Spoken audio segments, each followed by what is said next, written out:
네, 반갑습니다. 어머님들 에이프로 아카데미 원장 최성호입니다. 온라인으로 많이들 보고 계시죠? 네, 오늘 저녁에 저희가 국어 설명회를 하려고 하는데요.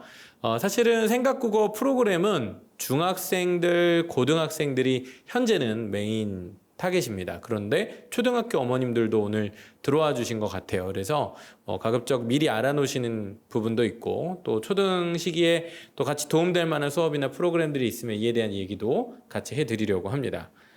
우선 생각국어라는 이 프로그램 이름에 대해서 잠깐 말씀을 드릴게요. 국어에 대해서 생각을 하는 것이기도 하는데 생각을 함으로써 국어가 좀 실력이 늘어난다. 어떻게 보면은 국어를 공부하는 방법이 생각하는 거예요.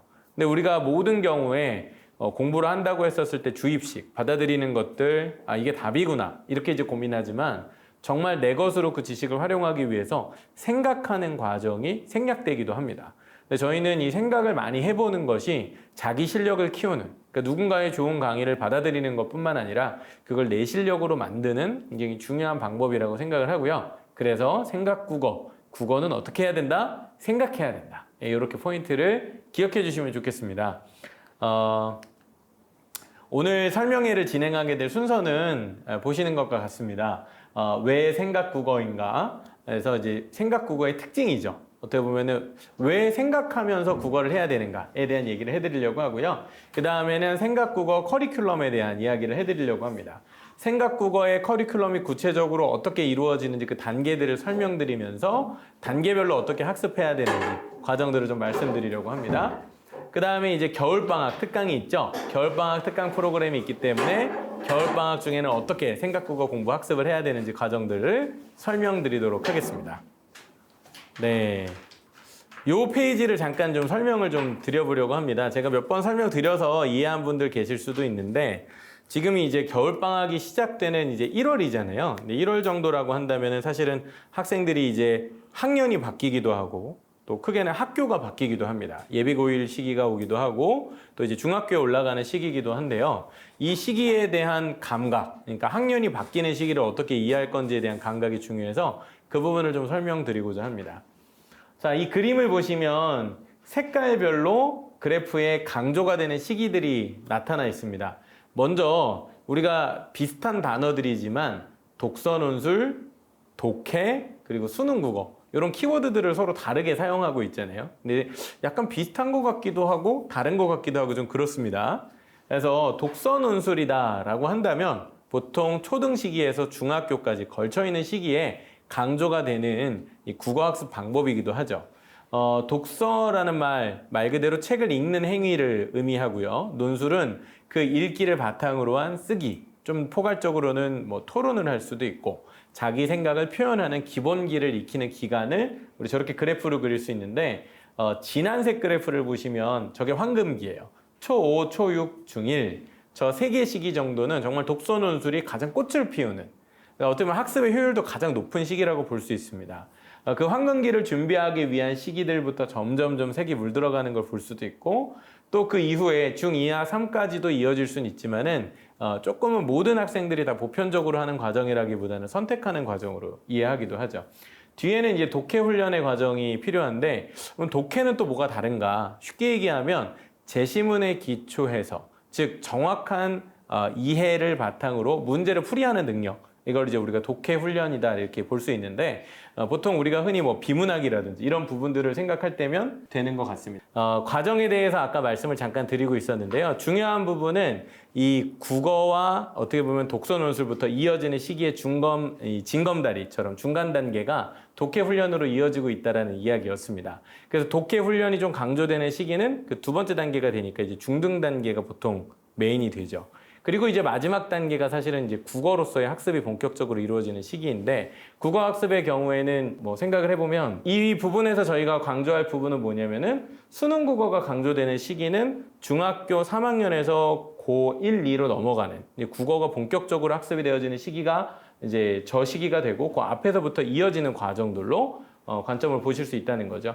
그래서 어떻게 보면 이런 연계가 되는 시기들의 교점을 놓치지 않는 거, 이게 이제 사실 학습의 적기를 놓치지 않는 아이디어가 될 수 있을 텐데요. 자, 이와 관련해서 저희 학원에서 진행되는 수업들은 시기별로 단계의 목표를 좀 가지고 있습니다. 가장 어린 초등 시기에서는 독서 훈련, 독서와 논술에 대한 교육을 받기 때문에 저희가 이제 독서 논술 수업은 이제 모모의 책장이나 아니면 A 프로 본원에서 진행하고 있는 과정으로 진행이 되고 있고요. 두 번째 과정으로 독해 훈련. 독해 훈련은 이제 제시문을 기초해서 문제를 풀어가는 이런 훈련 과정은 비문학 독해, 독해 플러스라는 과정으로 설명을 하고 있습니다. 세 번째로 오늘 말씀드릴 중요한 부분의 포인트는 생각국어 과정인데요. 이 생각국어 과정에서 이제 오늘 이제 국어학습에 대한 이야기를 본격적으로 좀 해드리려고 하고요. 또 오늘 찾아오신 이제 학부모님들이랑은 이제 이따가 상담 후에 말씀을 좀 나누려고 합니다. 지금 현장에 와 계신 학부모님들은 사실은 인원이 많지는 않으세요. 근데 이제 온라인으로 지금 더 많은 학부모님들이 좀 같이 듣고 계셔서 이 과정들을 같이 좀 공유하면서 전달을 드리려고 합니다. 저희 선생님들이시고요. 오늘은 오덕현 선생님과 정승모 선생님께서 순서를 맡아서 진행을 해주실 예정입니다. 국어 부분 얘기를 뭐 오늘 다 길게 얘기하기에는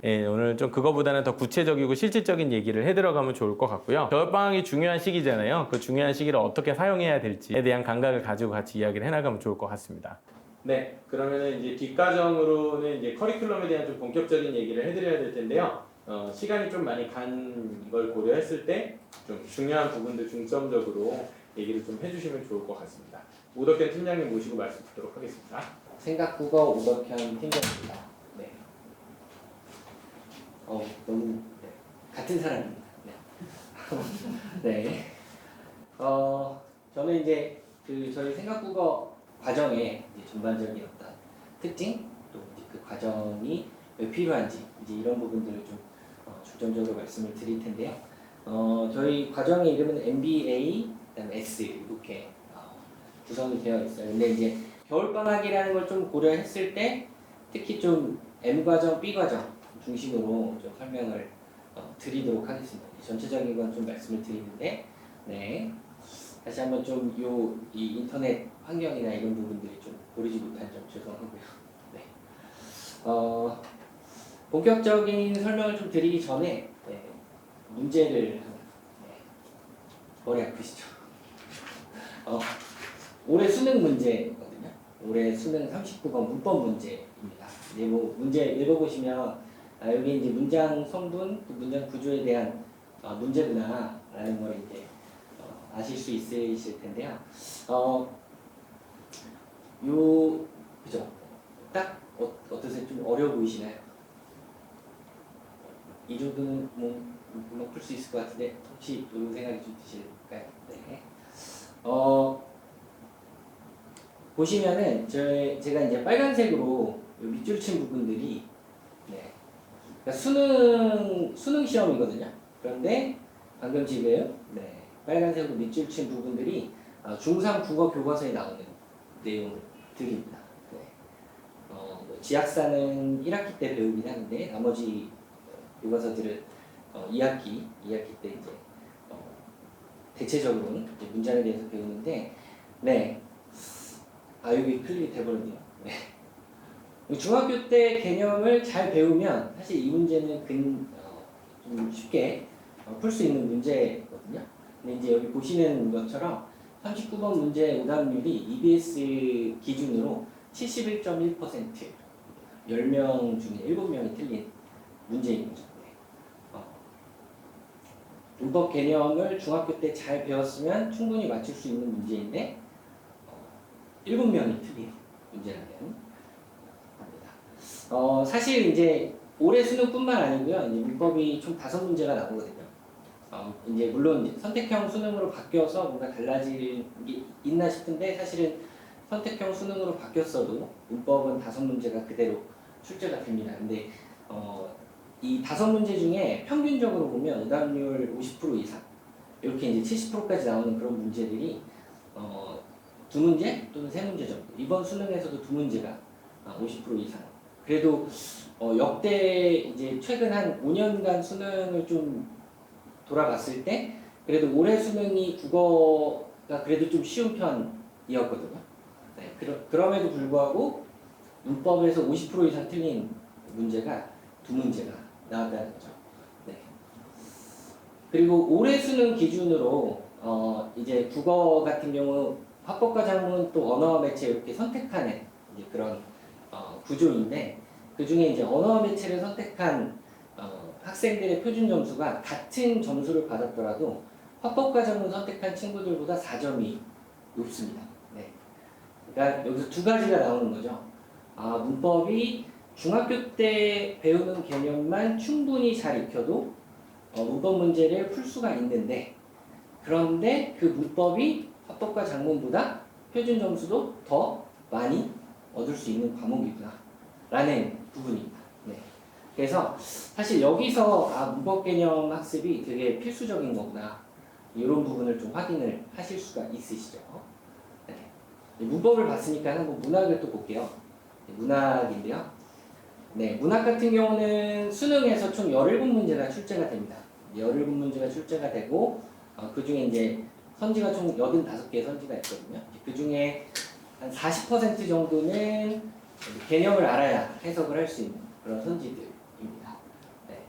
보시면 이제 이렇게 빨간색으로 표시되어 있는 그런 부분들이 이 문학 개념에 해당하는 그런 내용들인데, 마찬가지로 이 문학 개념들도 중학교 때 기본적인 개념들은 거의 다 배우거든요.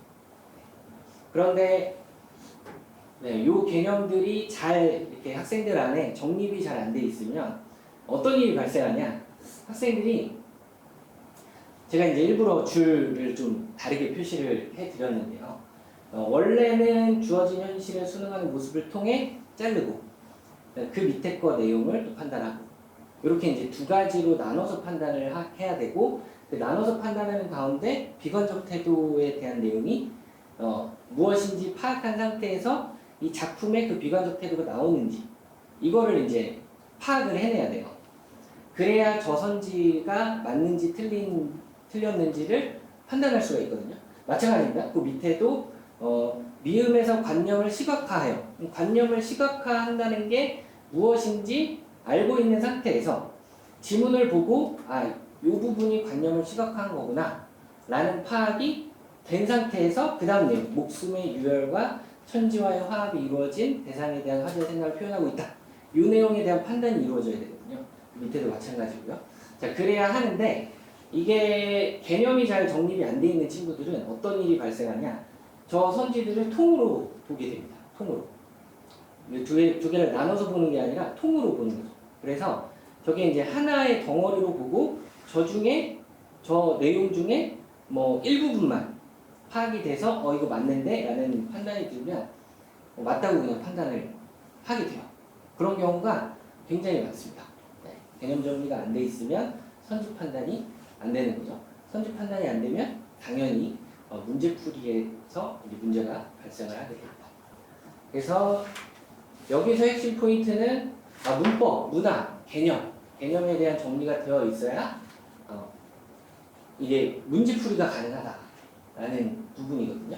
그래서 저희가 이 N단계에서 수능에 꼭 필요한 개념들, 이거를 익히고 가야겠다, 완벽하게 좀 익히고 가야겠다라는 판단을 했습니다. 그래서 저희가 좀 추려봤어요. 중등 국어 과정에서 수능에 꼭 필요한 핵심 개념들이 뭐가 있을까, 그거를 쭉 목록화 해봤는데 목록화 해봤더니 이제 문학이 128개 정도 개념이 이렇게 나오더라고요. 사실은 이 부분은 지속적으로 좀 업데이트가 되는 부분입니다. 왜냐하면 이 수능에서도 평가원에서도 이 개념들을 계속 다르게 표현하고 새로운 개념을 좀 이렇게 발굴해서 사용하고 이제 이러다 보니까 어쨌든 중학과정에서 필요한 개념 128개다. 문법은 72개다. 이렇게 좀 파악을 했고요. N과정에서는 그래서 국어 개념에 대한 완벽한 학습을 목표로 N과정을 준비를 하고 또 진행을 하고 있습니다. 네, 실제로. 다음에 또 한 가지 이야기를 좀 들려드리도록 할게요. 네. 이건 이제 첫 번째 사례인데요. 네. 2023학년도 올해 수능이죠. 올해 수능 국어 1등급을 받은 학생입니다. 네, 100분위는 98%고요. 두 개를 틀렸어요. 네. 그 이제 맨 밑에 보시면 원점수 95점, 표준 점수는 128점을 받았고요. 그래서 보시면은 고1 때 이 친구가 이제 분당의 임해고등학교 학생이거든요. 잠시만요. 네. 임해고등학교 학생인데 고1 때 되게 열심히 했어요. 열심히 공부를 했는데 내신이 3, 4등급에서 더 이상 올라가지 않는 거예요. 그래서 수업을 하면서 이 고등학교 올라오면서부터 수업을 했던 학생이었거든요. 그래서 3월부터 모의고사 테스트를 지속적으로 좀 해봤습니다. 모의고사 테스트를 지속적으로 해봤는데 일단은 고2 3월에 테스트 딱 쳤을 때는 고3 기준으로 6등급이 나왔어요. 네. 그렇게 높지 않은 거죠. 네. 50점대가 나왔거든요. 그래서 그때 이제 아직 고3은 안 되는구나. 저는 그런 좀 판단을 했었는데 본격적으로 이제 사실은 이제 고1 때 뭐 아까 이후에 또 설명을 드리겠지만 고1 때 이 문법과 문학 중학교 때 배웠던 걸 한꺼번에 또 다 배우게 되거든요. 그래서 고등학교 1학년 내신 대비를 하면서 문학 개념 또 문법 개념을 다시 한번 정리를 좀 했어요. 정리를 좀 하고 이 고등학교 2학년 여름 방학 이후부터 본격적으로 정시 대비를 하기 시작했습니다. 그래서 문법 개념, 문학 개념을 이제 고2 때 완성을 했죠. 네. 이게 뭐 뒤에도 이제 또 말씀드릴 수 있겠지만 여러 번 좀 반복해야 되는 부분도 있거든요. 그래서 고2 때 완성을 좀 하고요. 그래서 고2 11월 모의고사 때 2등급이 나왔습니다. 그리고 이제 고3 때는 문학과 문법의 부족한 부분 위주로 조금 학습을 하면서 비문학에 대해서 집중적으로 좀 학습을 했죠. 그래서 고3 모의고사 내내 3월부터 시작해서 총 6번의 모의고사를 보고 수능을 치르거든요. 그래서 뭐 컨디션이 안 좋을 때도 있고 뭐 그렇긴 했는데 어쨌든 내내 1등을 유지하다가 최종적으로는 2개 틀렸습니다. 네. 여기 이제 이 사례가 이 이야기가 하나 있고요. 여기 이 이야기에서 좀 특징적인 부분이 뭔지 한번 생각을 해보시는 것도 좋을 것 같습니다. 네, 그 다음 사례랑 좀 비교를 해가지고요. 네. 그 다음 사례도 말씀을 드릴게요. 두 번째 사례인데요.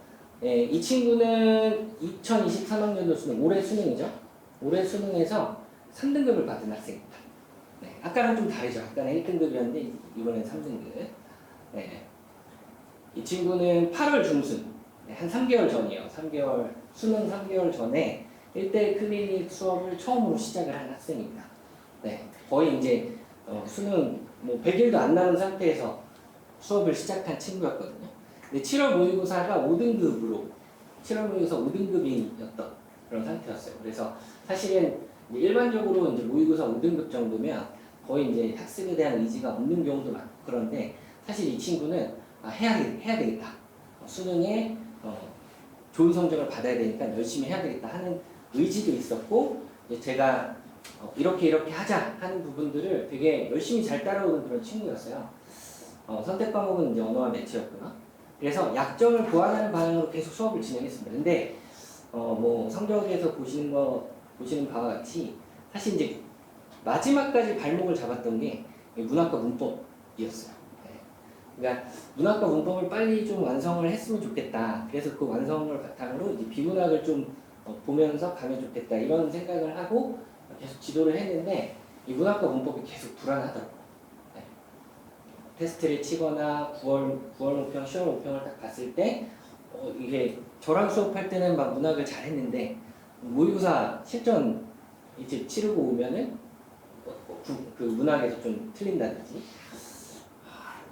사실 아까 그 1등급 받았던 친구 같은 경우는 1년 내내 문학에서는 틀린 적이 없었거든요.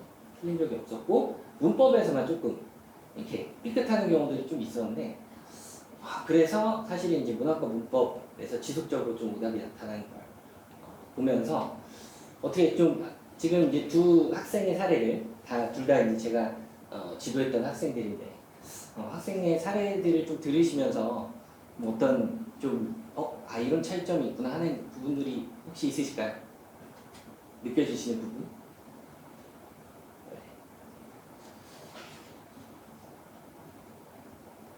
사실 이제 앞에 학생은 되게 오랜 기간 수능을 좀 준비를 했어요.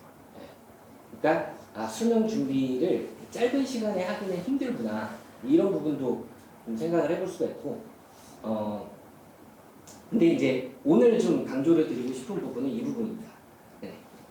이 문학과 문법이라는 거죠. 문학과 문법이 완성되지 않으면 비문학 독해력 향상에 에너지를 쏟을 수가 없다는 부분입니다. 네. 그래서 저희가 이제 M단계에서 아까 말씀드렸던 그런 개념에 대한 학습들을 좀 집중적으로 진행을 하고 그리고 이제 B과정에서 이 개념을 실제로 지문을 독해하거나 문제를 풀이할 때 개념을 적용하고 스스로 분석할 수 있는 힘을 좀 기르는 그런 과정으로 포커스를 맞춰서 좀 진행을 하고 있고요. 플러스 해서 이제 B과정에 들어가면 M과정에서는 이제 개념에만 좀 더 집중해서 학습을 하고 강의 위주로 쭉 아이들이 좀 수업을 듣고 과제를 통해서 그 수업 들었던 것들을 좀 적용하는 그런 연습을 한다면 B과정에서는 아예 수업 때부터 그런 연습을 하는 거예요.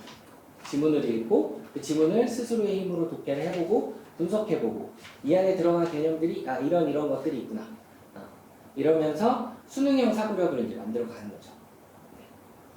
이런 과정들이 꼭 필요하다고 생각해서 M과정, B과정에 저희가 좀 공을 들여서 진행을 하고 있고요. 그리고 B과정에서는 이제 비문학 독해 훈련을 조금씩 이제 시작하는 그런 단계가 되겠습니다. 네.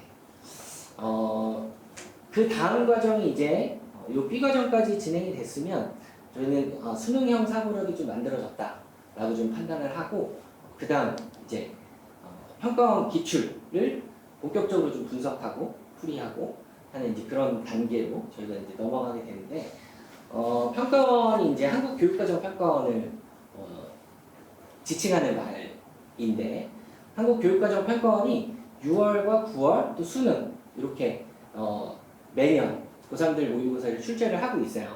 그래서 여기에서 나오는 문제들을 본격적으로 우리가 분석하고 그래서 궁극적으로는 평가원의 출제 의도를 익혀나가는 그런 과정으로 저희가 생각을 하고 있고요. 이를 통해서 국어 1등급이 만들어진다라고 저희는 보고 있습니다. 네, 마지막은 S단계인데 이거는 이제 심플하게 100점 노리는 친구들이 이제 이 S단계까지 간다고 보시면 되겠습니다. 그 다음에 사실은 뭐 앞에는 이제 MBAS 각 과정들에 대한 좀 설명을 드린 거고 사실 좀 오늘 가장 강조드리고 싶은 부분이 이 부분이긴 해요. 네. 이제 과제에 대한 부분입니다. 네. 저희가 이제 수업을 하면서 사실은 우리 아이들이 숙제라고 하면 정말 싫어하잖아요. 네. 저희는 뭐 예전에 이제 1대1 수업하면서도 많이 느꼈지만 숙제를 조금만 내줘도 그걸 많다고 여기고 네. 아무리 조금 내줘도 많다고 생각하더라고요. 이게 그런데 저희 이 과정이 사실은 만만한 과정은 아니에요. 그 수업 때 우리가 뭐 수업을 듣고 또는 이제 작품을 분석해보고 하는 그거는 정말 수업 시간 때 딱 그 3시간 정도, 3시간 반 정도에 집중적으로 딱 하는 거고 나머지 이 일주일 동안 배웠던 걸 직접 스스로의 힘으로 적용해보지 않으면 사실은 실력이 늘지가 않는데 그러다 보니까 좀 과제에 대한 강조를 좀 해드리게 되는 것 같아요. 네, 그래서 M단계, 뭐 B단계, A단계, S단계 과제는 이렇게 구성이 되어 있는데 결국 드리고 싶은 말씀은 이겁니다. 수업은 마중물에 불과하다. 그래서 꾸준한 학습을 통해 흔들리지 않는 실력을 만들 수 있다. 이 부분 꼭 말씀드리고 싶고 그래서 저희가 이제 사실은 10월 22일부터 10월 한 셋째 주부터 이제 수업을 쭉 진행을 하면서 느꼈던 부분들 그리고 또 겨울방학이라는 부분을 또 생각을 해볼 때 이거를 어떻게 좀 아이들이 좀 과제를 할 수 있게 만들까 이런 고민들을 좀 담았습니다. 그래서 겨울방학 특강에 대한 설명 드릴 때 이제 뒤에 정순호 선생님께서 말씀을 해주실 텐데요. 이 부분, 네. 과제에 대한 부분 또 강조를 드리고 싶고요. 네, 마지막으로는 수강 프로세스입니다. 간단하게 혹시 이제 어머님들께서 좀 궁금해하실 수도 있겠다는 생각이 들어서 사실 이제 여기 계신 분들은 저희 지금 현재 수강하고 있는 그런 학생들 어머님들이셔가지고 네. 근데 이제 온라인에 계신 분들은 일단은 저희 코스 저희 과정의 가장 큰 특징 중에 하나가 무학년제라는 거예요. 사실 학년 부분을 거의 하지 않고 있거든요. 물론 중학생이 고등학생들하고 같이 수업 듣는 부분은 좀 지양하려고 노력하고 있습니다. 왜냐하면 이제 그 아무래도 고등학생들이 중학생들하고 수업 같이 들으면 조금 그런 게 좀 있어가지고 근데 어쨌든 이 학생들이 N단계를 들어야 되는지 B단계를 들어야 되는지 이런 것들을 판단하는데 저희 레벨 테스트를 좀 치르고 있습니다. 이거는 수시로 진행이 되고 있고요. 그래서 레벨 테스트를 치르게 되면 그 결과값이 저희들한테 넘어오거든요. 그러면 저희가 그 결과에 대한 내용을 바탕으로 직접 학부모님들께 상담 전화를 드리고 있습니다. 그렇게 진행이 되고 있고요. 그래서 중학생들은 보통 N단계 테스트를 치르고 고등학생들은 B단계 테스트를 치르게 된다고 보시면 되겠습니다. 레벨 테스트 링크 보내드릴게요. 네, 이상입니다. 네, 각 과정에 대한 설명 간단하게 좀 드렸고요. 이제 겨울방학 특강에 대한 부분을 또 정승모 선생님께서 소개해 주시겠습니다. 네, 안녕하십니까. 에이프로 아카데미 정승모 강사입니다. 일단은 네, 예기치 못한 상황으로 저희도 당황하고 또 보시는 분들도 되게 이럴 때에 그쵸 마음이 쉽지 않으신데 네, 생각하면 할 수 있습니다. 네, 정승모입니다. 이제 이런 과정들이 있는데 새 학년이 시작되면은 이제 우리 아이가 무엇을 준비해야 할까 이런 고민들 사실 제일 많이 하시게 되잖아요. 이번 겨울에.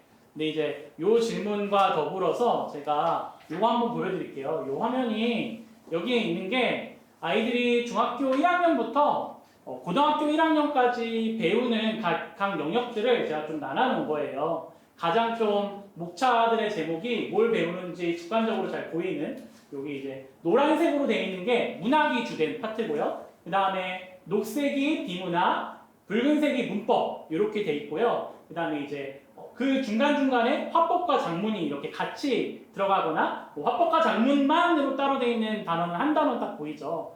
이렇게 이제 돼 있습니다. 이런 것들을 아이들이 혼재되어 국어 때에 배워요. 이 중에 이제 수능으로 우리가 직접적으로 이 모든 영역들을 배우지만 공통 영역은 문학과 비문학이죠. 그리고 화작이나 문법은 선택 영역인데 이제 아이들한테 니네 이런 거 배운다? 알려주면서 제가 아이들한테 항상 수업 처음에 하는 질문이 있습니다. 어머니들 다른 거 네, 오늘 좀 하나라도 좀 아이들이랑 소통할 수 있는 거 하나라도 얻어가시면 되게 좋잖아요. 너 국어 공부 왜 하는지 알아? 고등학교 때, 중고등학교 때 니네 한국말 잘하잖아. 근데 국어 공부 왜 하니? 이런 질문들 아이들한테 하는데 혹시 국어 공부 아이들 한국말 잘하잖아요. 어머니들 현장에 오신 어머니들 혹시 왜 국어 공부해야 하는지 답이 생각나시는 거 혹시 있으실까요?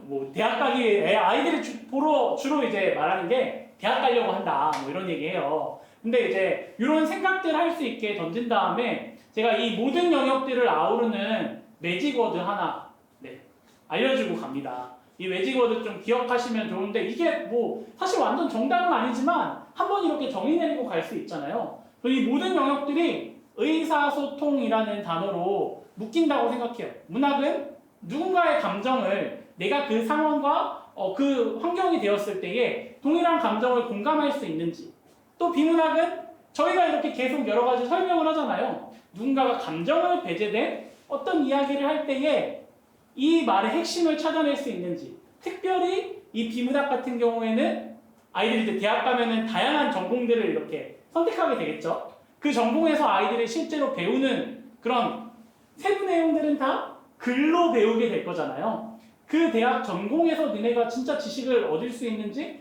그 힘을 공감하는 거에 누군가의 핵심 내용을 의사소통하는 과정이야. 문법은 그 의사소통의 규칙이고 화법은 상황에 맞는 말하기로 의사소통하는 거, 작문은 우리 연애편지 쓰는데 기업 리포트 쓰듯이 하면은 안 되는 거잖아요.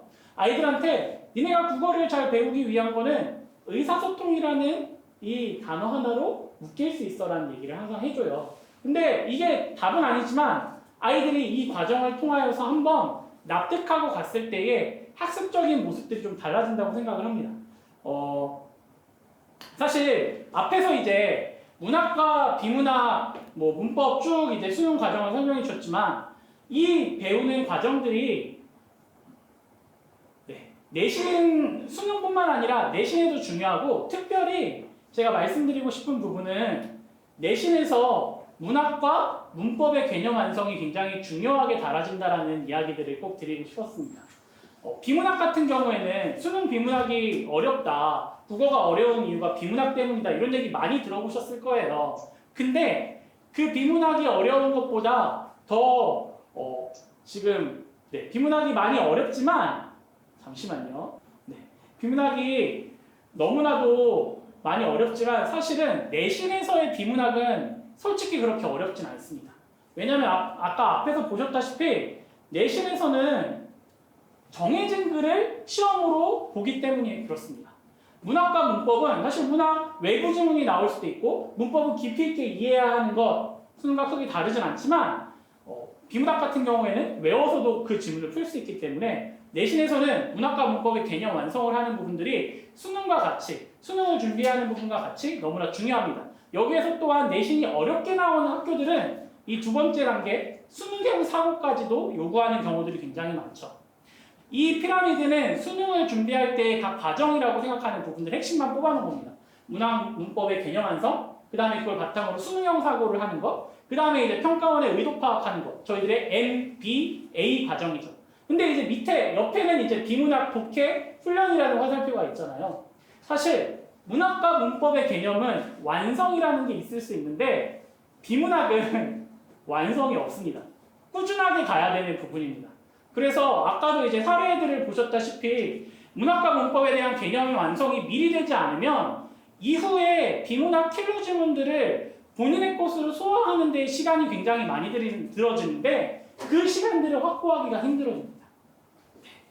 그래서 비문학은 독해 훈련이고 지속적으로 가야 된다. 근데 이 훈련은 한 번에 안 되잖아요. 꾸준히 가야 되는 부분이기 때문에 먼저 해야 될 부분들을 정리하고 가는 것이 중요하다. 라고 하면서 이제 저희가 제시하고 싶은 부분이 이제 겨울에 몰입하여 학습하자. 주2회 집중반. 사실 N코스, B코스, MBA, S 이 코스가 각각 1, 2 과정으로 총 14주 과정으로 이루어져 있습니다.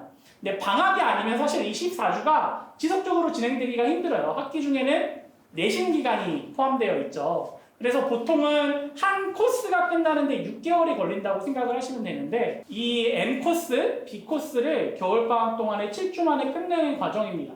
사실 오늘 이제 너무 드리고 싶은 말씀이 많은데 하나만 좀 알아주시면 좋겠는 게 제가 취미가 되게 많아요. 왜 취미가 많냐면요.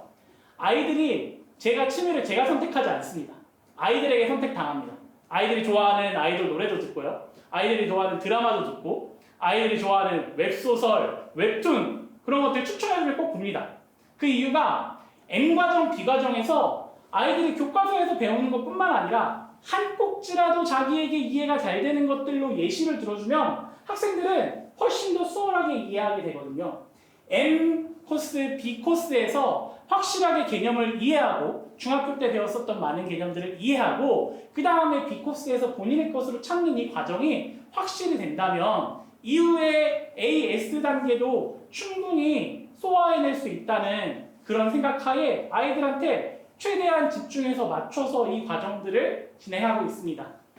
특별히 이 몰입하여서 주 2회 집중반 하는 이 과정은 사실 아까 이제 수능에서 가장 밑바닥에 있었던 피라미드 기억하시죠? 수능에서 가장 필수로 요구되는 부분이기 때문에 지금 고등학생이 되는 예비 고1 또한 그 다음에 고등학생인데 아직 본인이 이런 문학 문법의 개념이 정리되지 않았다고 생각하는 그런 학생들은 꼭 이 겨울에 저희 수업이 아니더라도 문학과 문법의 개념을 정리하고 가셨으면 좋겠습니다. 두 번째로는 정규반입니다.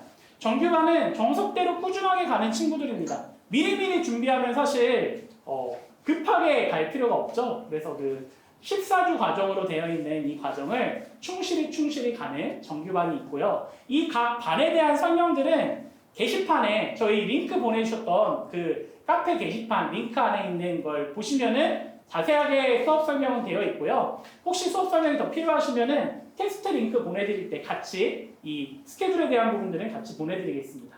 정규반은 주 1회 과정이고 모든 수업은 3시간 30분씩 진행됩니다.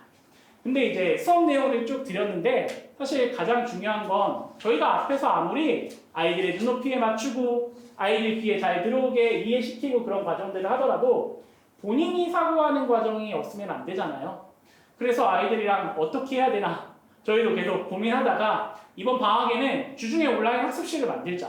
시간 정해서 니네 이때 들어와. 같이 공부하자. 수업 시간에 수업하는 거 말고도 과제할 때에 니네도 아이들도 저희들한테 얘기해요. 앞에서는 야 숙제 좀 해와 라고 하면은 네 해올게요. 선생님 꼭 해올게요. 다음 주엔 꼭 해올게요. 이렇게 얘기하지만 사실 뒤돌면은 우리 아이들이 까먹잖아요. 그래서 이제 주중에 온라인 학습실을 저희가 열기로 이렇게 학생들과 약속을 했고요. 방학 때에는 주중 중 온라인 학습실이 열리고 이곳에서 같이 숙제하고 질문도 실시간으로 하면서 그렇게 학습해 나가려고 합니다. 아까 이제 혹시 피라미드에서 옆에 있는 화살표 기억하시나요? 옆에 있는 화살표가 이제 비문학이었죠. 비문학은 독해 훈련입니다. 지속적으로 가야 돼요. 겨울방학 중에 문학, 문법에 대한 개념, MB 과정 확실히 정리하시는 거 너무 좋고 그런데 이걸로 좀 부족할 것 같아. 우리의 미리부터 비문학 독해 하고 싶어 하는 분들을 위해 이제 비문학 독해 플러스라는 과정도 만들었고 특별히 이 과정은 초등학교, 중학교, 고등학교 다 쭉 이어서 하실 수 있게 그렇게 세팅을 해놨습니다. 주일에 1시간이에요. 어떻게 보면 가볍다고 생각하실 수도 있는데 제가 말을 빠르게 하다 보니까 시간이 너무 늦어져서 가볍다고 생각하실 수도 있는데 사실 비문학 독해는 어느 정도 양이 필요하기도 하고요. 그리고 의식적으로 독해하기 위해서 본인이 읽는 게 무엇보다 중요하고 그 본인의 부족함을 선생님들이 찝어줘서 아이들이 의식적으로 읽게 해주는 그 방향성이 중요하지 교사가 하나하나 설명해주는 건 그렇게 중요하지 않다고 생각합니다. 처음에는요. 이후에 이제 킬러 지문들, 어려운 지문들을 이제 고2, 고3 때 해야 될 때에는 교사의 역할들이 필요하지만 먼저는 본인이 읽는 과정이 필요하기 때문에 그런 과정들, 비문학에 대한 어려움을 미리부터 생각하시는 부모님들은 비문학 독해 플러스 수업도 관심 가져주셨으면 좋겠습니다. 오늘 이제 여러 예기치 못한 상황들이 있었는데 아까 국어 배우는 이유가 이제 의사소통이라고 매직워드로 말씀드렸잖아요. 사실 아이들과 너무 이렇게 생각하면서 의사소통해서 아이들이 국어 잘하게 만들어주고 싶은 게 저희 강사들의 소망입니다. 꼭 뭐 저희 수업이 아니더라도 이번 겨울방학 때 꼭 문학과 문법 기본 개념 잡고 가셨으면 좋겠고 가능하시면 또 학생들이 저희랑 의사소통하면서 그렇게 수업 들을 수 있는 그런 기회도 주셨으면 좋겠습니다. 이상으로 정승모 강사였습니다. 원장님 나오셔서 마무리해 주시겠습니다. 네, 승모쌤 설명을 좀 듣다 보니까 그런 생각이 드는 것 같아요. 저도 학생들 만난 지 좀 오래돼가지고 거의 한 10년 넘게 강의를 좀 해오다 보니까 항상 필요한 게 뭔가라고 생각하면 아이들은 그냥 이게 누군가가 좀 지켜봐주고 그 마음과 열정을 좀 쏟아줘야 아이들이 좀 잘하는 부분들 그게 사실은 좀 결국 가장 현실적으로 교육이 필요한 부분이 아닌가. 그러니까 우리 애들이 어떻게 성장해 가는지 좀 책임져주고 그걸 위해서 고민하고 그런 어떤 누군가의 존재의 역할 이런 게 이제 제일 중요한 부분이 아닌가라는 생각을 다시금 좀 해보게 됐고요. 방학이 찾아오니까 해야 될 것도 점점 많아지고 저희도 마찬가지로 아이들이 이때를 효과적으로 나가기 위해서 어떻게 해야 될까 고민하면서 좀 이 과정을 또 겨울방학을 맞이하고 있는데요. 마찬가지로 학부모님들도 동일하게 고민하고 계실 거라고 생각합니다. 그 과정에서 가장 중요한 것들 아까 말씀드린 것처럼 그럼 우리 아이들의 성장을 누가 함께 같이 고민하고 키워갈 것인가. 근데 그러고 아이들을 사랑할 수 있는 그 애정을 가진 선생님의 존재가 가장 클 것 같다는 생각이 다시금 또 드네요. 좋은 커리큘럼과 좋은 교재와 이런 것들을 생각하고 항상 고민하지만 다시 원점으로 돌아오면 결국 사람인 것 같다. 그런 생각들이 들었습니다. 오히려 시간에 맞추려고 막 허둥지둥 달렸더니 시간이 딱 맞아진 것 같아요. 그래서 일단은 좀 온라인으로 오늘 좀 이렇게 뭐 원활하지 못했던 부분도 다시 한번 양해 말씀 구하고요. 그다음에 이제 이후에 오늘 현장으로 특히나 와주신 학부모님들 같은 경우는 사실 요즘에 제가 몇 번 말씀드리긴 했는데 현장에서 설명이 한다 그러면 어머님들이 온라인 안 하냐고 먼저 거꾸로 물어보시고 오늘도 설명해보니 대부분의 경우는 온라인으로 참여를 하시겠다고 말씀을 해주시더라고요. 현장으로 오시려고 하셨던 분들도 또 상황이 여의치 않아서 못 오시는 분들도 계시고요. 근데 오셨잖아요. 너무 감사합니다. 그리고 집에서 봐주신 학부모님들도 너무 감사하고요. 귀한 시간, 저녁 시간 내주신 그 보람이 되는 그런 저녁 시간이었길 바랍니다. 그래서 오늘 이후에 각자 오신 학부모님들께서는 재원생들에 대해서 일대로 좀 더 이야기 나누고 가주시면 좋을 것 같고 저에게든 선생님께든 같이 질문해 주시고 대화 나눠주시면 좋을 것 같고요. 또 온라인으로 설명회에 참여하신 분들도 서운해하지 마시고 학원으로 연락 주시면 저희가 전화로도 상담하고 또 필요하다면 찾아오실 수 있다면 저희가 같이 만나 뵙는 것도 가능하기 때문에 그렇게 같이 계속 아이들에게 어떻게 하면 좀 겨울에 좀 의미 있는 시간을 보낼 수 있을지 같이 고민해 보면 참 좋겠습니다. 네, 그럼 이제 오늘 준비한 시간은 여기까지로 마치고 이후에 현장에서 오신 학부모님들과는 선생님들과 1대1로 상담하시거나 분담회 하시는 시간들을 갖도록 하겠습니다. 네, 잘 들어주셔서 감사하고요. 또 좋은 기회에 찾아뵙도록 하겠습니다. 마치도록 하겠습니다. 감사합니다.